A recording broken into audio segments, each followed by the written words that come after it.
Question number 33 में क्या कहा है?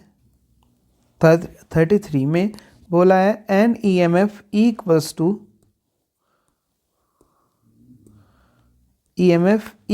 टू वैल्यू दी है equals to 100 sine 314t is applied across a pure capacitor of 637 microfarad. Pure capacitor है तो आपको पता होना चाहिए जो करंट होता है आगे होता है पोटेंशियल से, करंट जो होता है वो ईएमएफ से आगे होता है π/2, तो साइन ओमेगा टी प्लस π/2 और ई की वैल्यू अगर होगी ई नोट साइन ओमेगा टी।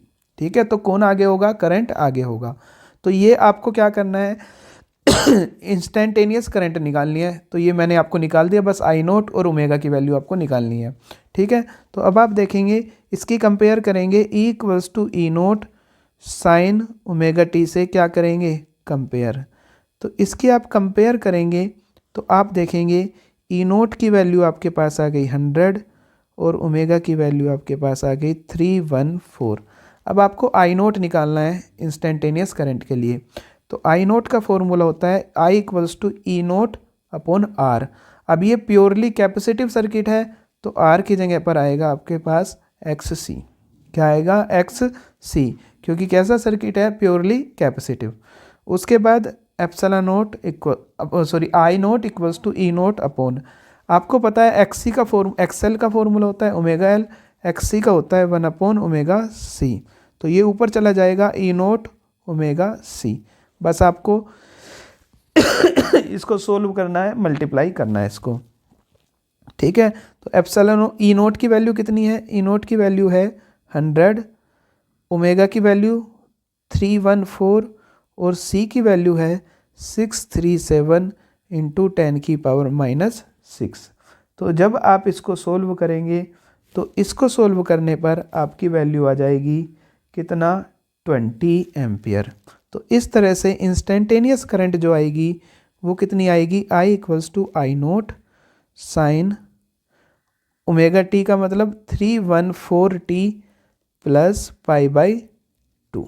ठीक है, और साइन π/2 प्लस थीटा बन जाता है कोस थीटा, तो कोस 314t I equals to 20 cos 314t इसका करेक्ट आंसर होगा।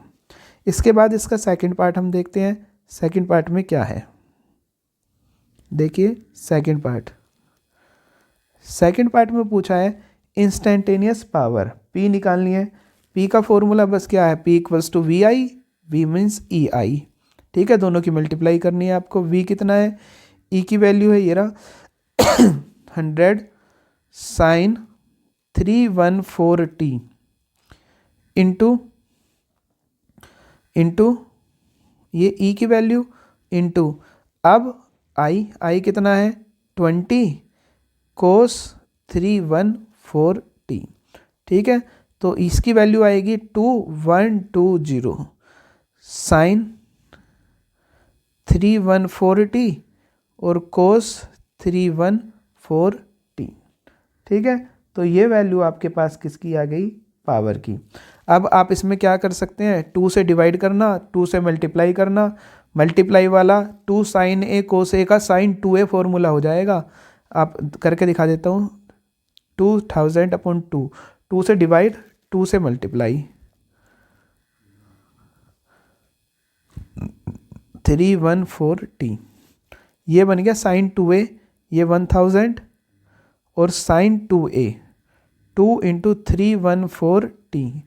तो आपके पास पावर का फॉर्मूला आ गया 1000 साइन 628t। तो ये आपके पास किसकी वैल्यू आ गई? पावर की वैल्यू आ गई। अब इसमें आगे क्वेश्चन थर्ड पार्ट में पूछा है the frequency of power. Frequency आपको निकालनी है, कितनी आएगी? आपने अभी देखा ओमेगा की वैल्यू आई कितनी? 314। ओमेगा की वैल्यू होती है 2πf इक्वल्स टू 314। तो f की वैल्यू कितनी आएगी? 314 अपॉन 2π। तो फ्रीक्वेंसी आ गई 314 अपॉन 2 इंटू 22/7। 7 ऊपर चला जाएगा। ठीक है, मल्टीप्लाई करेंगे इसको तो ये आपके पास अप्रोक्सीमेटली आ जाएगी 50 हर्ट्ज़। लेकिन यहाँ पर एक चीज़ देखिए, उसने पूछा द फ्रीक्वेंसी ऑफ पावर। अच्छा, पावर की फ्रीक्वेंसी आपको निकालनी है, मीन्स पावर का फॉर्मूला है ये, P इक्वल्स टू कितना है 1000 साइन 628t। इसकी कंपेयर करेंगे P equals to P not sine omega T से कंपेयर करेंगे तो पावर की भी अलग निकलेगी, और यहाँ से ओमेगा की वैल्यू कितनी आ गई 628, मीन्स ओमेगा की वैल्यू होती है 2πf इक्वल्स टू 628। तो f की वैल्यू कितनी आ गई 628 अपॉन 2π।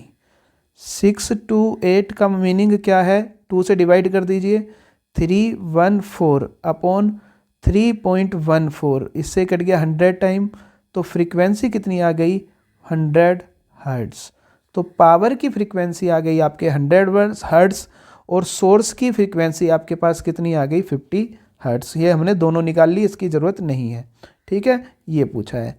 उसके बाद इसका फोर्थ पार्ट में क्या दिया है देखिए, फोर्थ में दिया है the maximum energy stored in the capacitor. तो कैपेसिटर में मैक्सिमम एनर्जी स्टोर्ड का फॉर्मूला होता है U equals to half CV²। V की जगह आप लिखेंगे E नोट, ठीक है। मैक्सिमम आप वोल्टेज लिखेंगे तो हाफ सी की वैल्यू कितनी है 637 इंटू 10⁻⁻⁶, और E नोट की वैल्यू हमने निकाली थी 100 या 10⁻² का होल स्क्वायर। तो इसको सोल्व करेंगे आप, 637 को 2 से डिवाइड करेंगे, 231.8.5 इंटू 10⁻⁻²। तो आप इस तरह से लिखेंगे इसको 3.185 जूल, 3.185 जूल। तो इसका करेक्ट आंसर आपके पास ये होगा।